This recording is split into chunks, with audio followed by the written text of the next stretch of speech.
it's a bit bigger. I think it's a bit bigger than that. That's kind of what I'm going to talk about. This ties into my kind of career goals, which is around supporting paramedicine.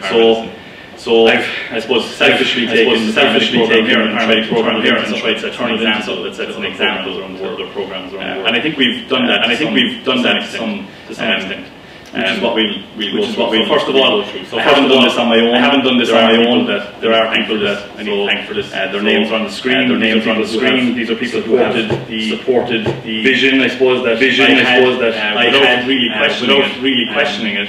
They were happy to go along with it. They were happy that there are multiple different aspects to increasing research, not just about one particular thing. And that's the hardest part. There are so many different things that you have to address. It can get lost sometimes. You lose your way and get focused too much on one particular area. And so, without their support, we wouldn't have gotten to where we are today. And so I think they're all in the room today. You all know where you are. Thank you. And I think that is also important to acknowledge the support of the Centre for Research. I was glad I wasn't going to point. As a coordinator, he's been very supportive of research and evidence-based practice. So while the goal was set for me to try and get the research program publishing, in reality it's with other people's support that I certainly can't take all the credit. I'd like to acknowledge my collaborators. So Reynolds back in 1982 made this claim research that will change paramedicine into its own discipline or its own profession. And I think that's something that we still haven't really achieved. That's something that we're striving towards, and I think we're getting towards, and I think we're getting knowledge. I think a lot of knowledge is starting to develop. But it can be challenging if you don't have the right resources. Probably what I'm going to talk about mostly the challenges that actually paramedics face, paramedic students, programs in trying to build this capacity, doing research and understanding and using research. You know, those are all very different. Each of them has to be addressed. Where the challenges lie. Gavin Smith is an associate professor in Australia, wrote an editorial for the Australasian Journal of Paramedicine. In it, he made this statement. Basically, paramedic student research really important in order to start these conversations, and that it. While studies themselves may have some issues, and we face those. You all face those when you're doing sample sizes. Very much you're studying you haven't gone out into the one college program. The point of your research projects was never to look at the final product. It was never to give you the capacity to start doing this stuff. The results themselves are really obviously like you guys. Really important to you guys. Quite proud of what you've done. And your results are something that you can prove what you've done. The results themselves don't have to be anything to start conversation. You will hear research presentations from your that are the first of their kind in the world, which is I still find that amazing. You know, second year paramedic students, what is a diploma program, can produce research that's the first of one of its kind. People might have asked this question. People haven't operationalized it, and actually, I think that's something you should all be very proud of. And I think it ties exactly with what Smith was saying. Yes, the input by students into research is important, but it's more important for the conversation studies that roll out from that than it is about the actual study. And I think don't forget that. You might look at your study and go, we only enroll over 20. That's not the point of it. The point of it is you start with a conversation about that topic, and go in there and research there. That's where my researchers and pick it up and move on with it. So there are challenges. This isn't purely based on my experience. This is also based on review of the literature. There are several paramedic research agendas around the world that all say the same. There are challenges. Paramedics to use research, do research, and to be able to understand research. And there are four big ones that I've picked out. These are mainly from the Canadian research agenda and the research agenda and the strategy in Ireland. And that there are four big challenges that paramedics, paramedicine, I would say broader, conducting research, looking at research and understanding research, education, funding, and I'm going to show you how we've tried to address those here. So for people who are watching, and there are some other paramedic programs tuning into this. They will also face these challenges. You guys will face some of these challenges. We can only address the issues one at a time, and eventually we'll get to a point. Capacity has been. But until that point, I think small gains every day is really important in addressing some of those issues and individually. So from an education perspective, this is what Doug had tried to steal. How we've integrated research into the actual program. So you'll see on the screen, semester 1, start of semester 1, start of semester 2. This is when paramedic students come in. At the start of semester 2, the research principles coordinations aren't on the animations aren't on the notes. So I have to look at it. So we start the research principles start of semester 2, so January of first year. And in that course, students get research methods, principles, the background to research, different types of research, how to interpret evidence, how to use evidence, and then ultimately how to put together. And so this is. And since last year, first years have just finishing together their proposals, their studies. That research principles course is that we assess learning through practical means.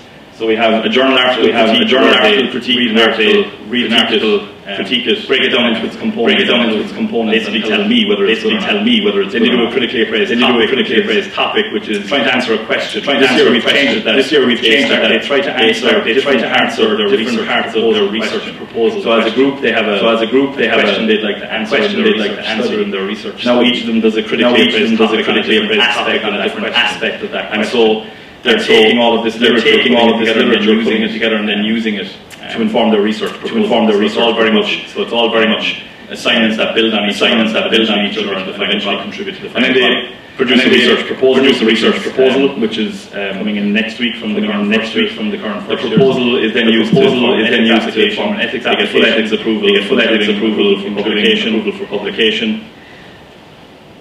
Then we move into semester 3. And they actually start research studies. Generally, we do a midway presentation in December, where they present interim findings or their methodology, or they proposed if they haven't gotten to the point of actually enrolling anyone last year. So the strike obviously interfered with the ability to run the studies. The interim presentation is what we're planning to do in the next semester. Then they run the actual study. Get additional research support classes, question issues classes the third semester as well. And then we go into the final semester. We have the Fanshawe Innovation Day, Research and Innovation Day. I believe that Dan, this is the largest from the paramedic program. We have 5 entries this year. 4 student-led, 1 faculty. And that's a chance for students to the broader college, not just keeping it as an assignment or held by me on the end of the course at the end, but actually distributing it to people and letting them know. I think the groups that did present their got really useful feedback and a lot of interest paramedics who are not paramedics, that there are these types of research studies going on in our field.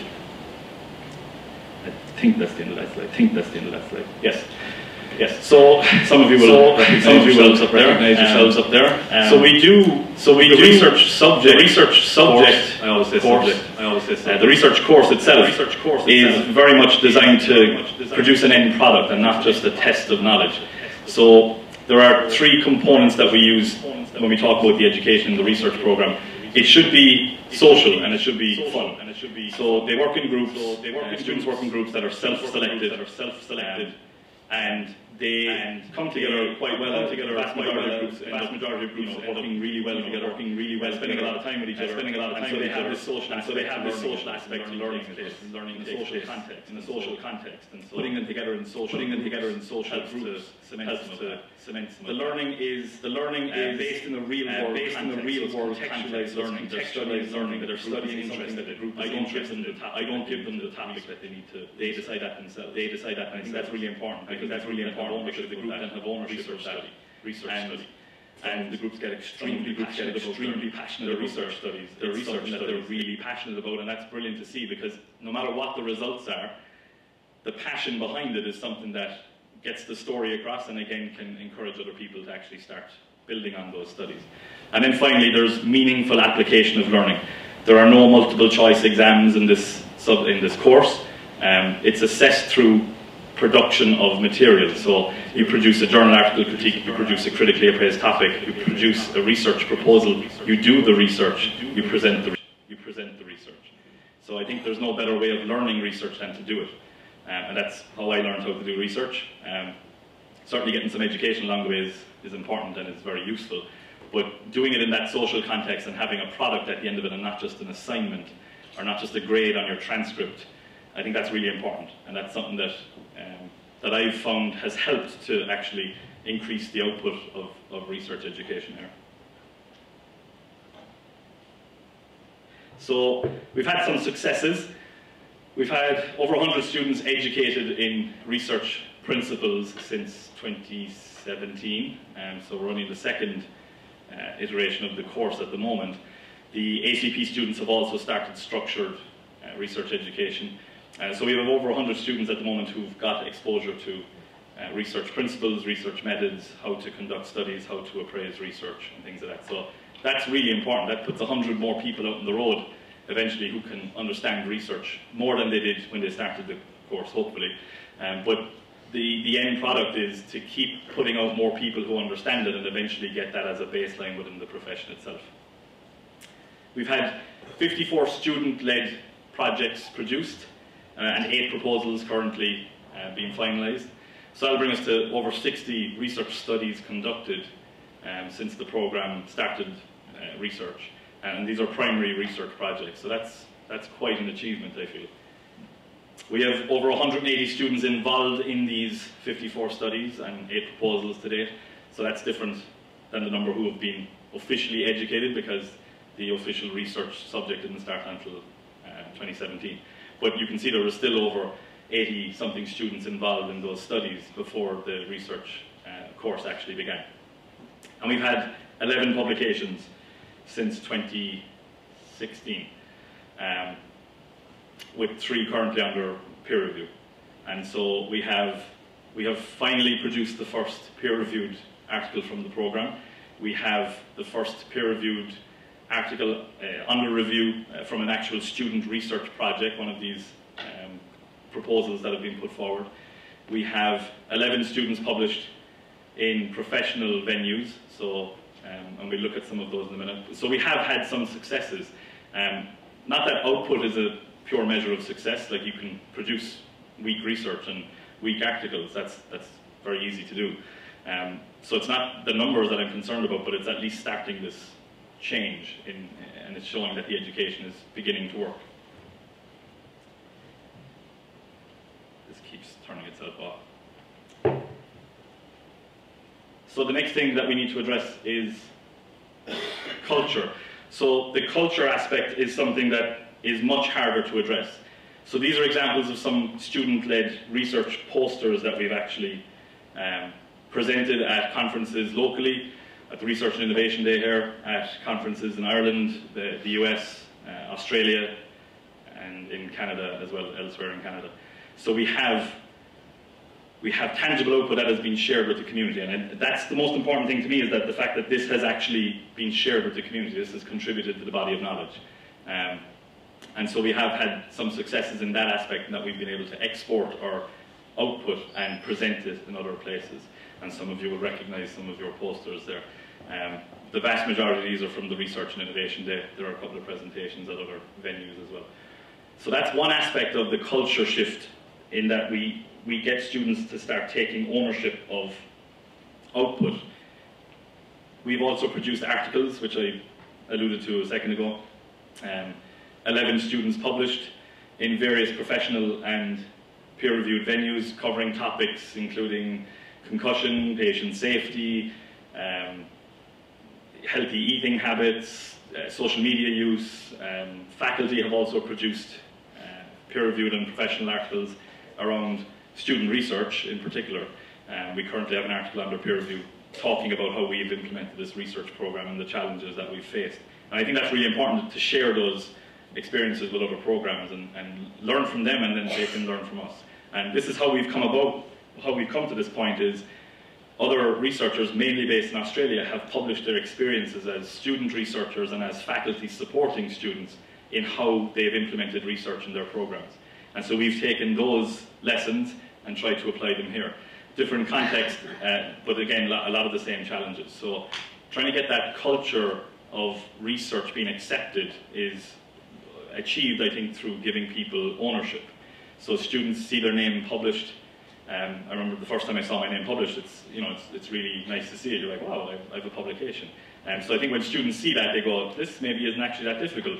And then we start to slowly change the attitude towards research. Saying that, I don't think we have a research culture in paramedicine yet. I think it's seen as something that is not really relevant to frontline practice. And a lot of the time, paramedics are the subject of research and not necessarily the owners of it. So you're the hamster that runs around in the wheel while someone else counts how many times you run. You need to be the owner of that, I think, in order to appreciate it. And that's what we're trying to do with this research course, is to hand that back to the paramedic on the front line. And have them own this research. Have it published in venues where they can access it, where they can read it, where they can use its findings. And then that ultimately comes back to the research proposals. Study stuff that's important, that's relevant to practice, that can change practice or inform practice, and not just stuff for the sake of it. So a lot of the student research projects here are focused on investigating paramedic education, which is really important to us, so we can improve the program here at Fanshawe based on the research findings of our own students. And I think if every program started doing that, you'd see some significant changes take place. The other culture shift part is exporting this and showing some leadership in the venue. So these all mention my name, but again, this is just because I'm the one who shares all of these things on social media. But the successes of, I would say, my students, but our students here in Fanshawe, have been recognized by people nationally, internationally, regionally. This is a deputy chief in Ontario who has recognized that Fanshawe is showing leadership in this area and is hoping that other colleges will follow suit. The next one is a paramedic based internationally who's involved in management and a service elsewhere in North America, and has recognized that this is relatively unique and that students are producing this type of output. And the final one is from a good friend of mine who's based in Abu Dhabi, who's, I think, tuning in from Abu Dhabi into the live stream. And again, he has recognized that having output as a student is relatively rare, and it's definitely something to be celebrated. So the cultural shift there, the taking leadership and showing people that this can be done, I think Fanshawe is achieving that. We also need to put it out to our own community, which we spoke about, and giving that ownership back to the actual student or the paramedic is really important. And so again, this is the Research Innovation Day that just took place. So all of these, well, actually one group isn't here because they were graduates, they're alumni, but 3 of the groups up here are sitting in the room at the moment and demonstrated their ability to translate their knowledge of their studies or of their projects to other people who are not necessarily in paramedicine. And again, that's showing that ownership of research. The next part we need to talk about is role modeling. It can be good and it can be bad. I think we've been lucky here in that the role modeling, I'm taking myself out of this equation, but the role modeling that has been shown here by alumni and by faculty has been really good. It's been good role modeling. It's shown people that evidence-based practice is important, that we question why something is done, that we look for the evidence behind things, and then that we lead from the front. And I think faculty here do a very good job of that. And students do it. So one of the current second year students here, Trevor, is volunteering as a teaching assistant in the first year course to again give them that kind of peer role model of someone who has done research, who has produced output, and is now showing them that this isn't that difficult actually, you just kind of need to do it a lot of the time. And so that peer role modeling is really important, and that's something that we're going to promote a bit more going forward. This is the first time that that's happened. We have alumni who provide advice to student projects at the moment, and that's really useful as well. There are two in particular, and I said I was going to put giant photos of your faces up on the screen. But Megan and Paige have provided, I think, some really good role modeling from both faculty and alumni perspectives, that they have taken, again, a subject that they're interested in, a topic that they're passionate about, they're starting to research it, that's been recognised regionally. They're both speaking at the Ontario Association of Paramedics Chiefs Conference in May about their current research project around female leadership. And again, that's really important role modeling to show that this is actually something that you can do.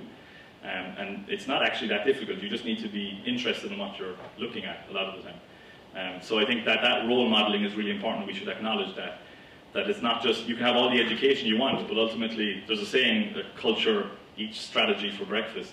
And I think that's really, really relevant when you talk about research. You could have a strategy for bringing in education here and getting output and having people publish, but if the culture isn't there, it won't take on.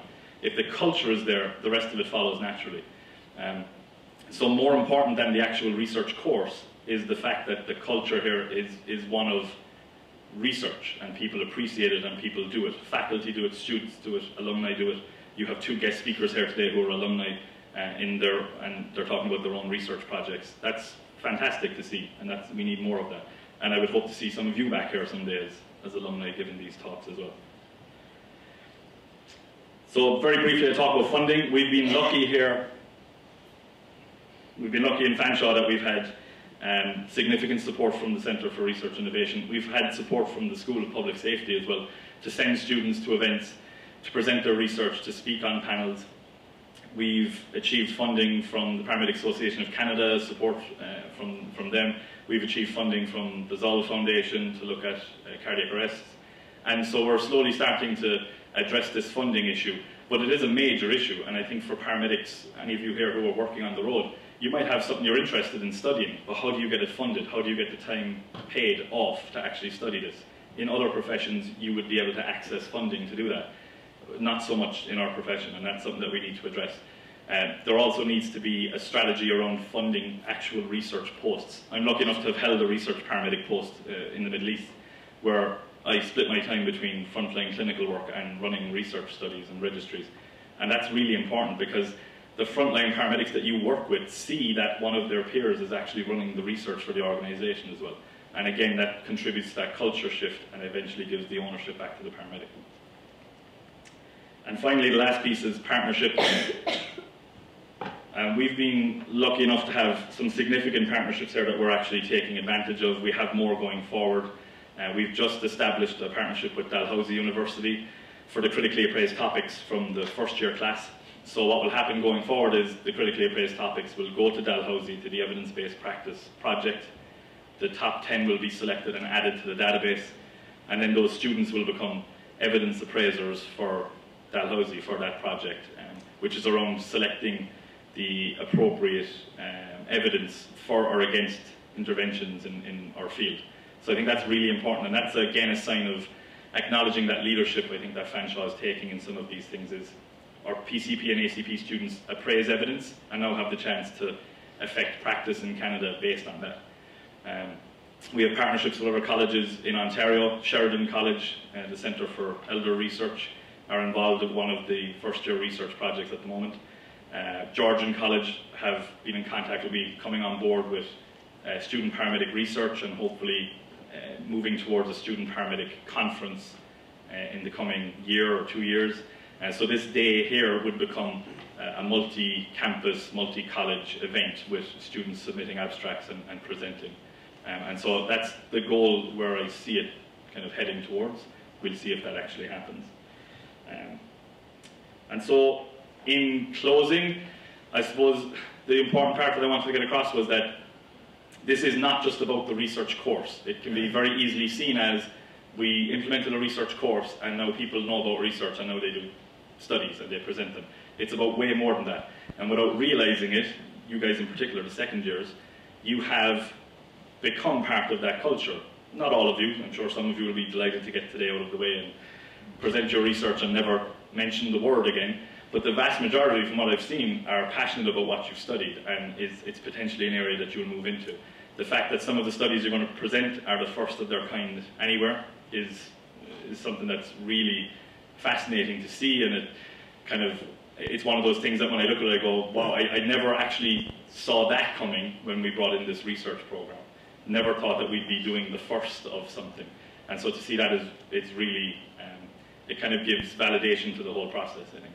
So thank you for participating in the research program here. Thank you for engaging with the subject. Thank you for doing your studies, and I'm looking forward to seeing what you present today. Thank you.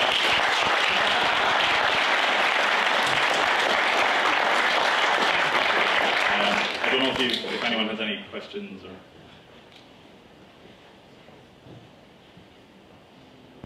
No? Mick? I'm just curious if you would ever be interested in incorporating more research courses into like first semester, like maybe like an intro research course in first semester. Yeah, I think we have discussed potentially bringing it back to the first semester somehow, either through integration in existing courses or some kind of elective or... Can you repeat the question for the... Oh, sorry, the microphone wasn't used. So the question was, do we envision bringing the research education back to first year somehow through some kind of course or similar? So the answer is yes, we have certainly thought about that. I think it would be useful to give people some kind of grounding in at least even just understanding what evidence is and the different levels of evidence and things like that.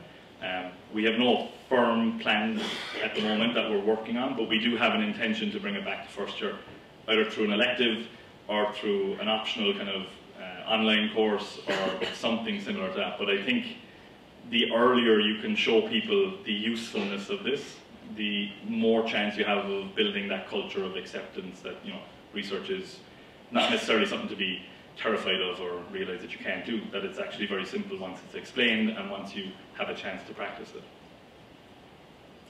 Megan?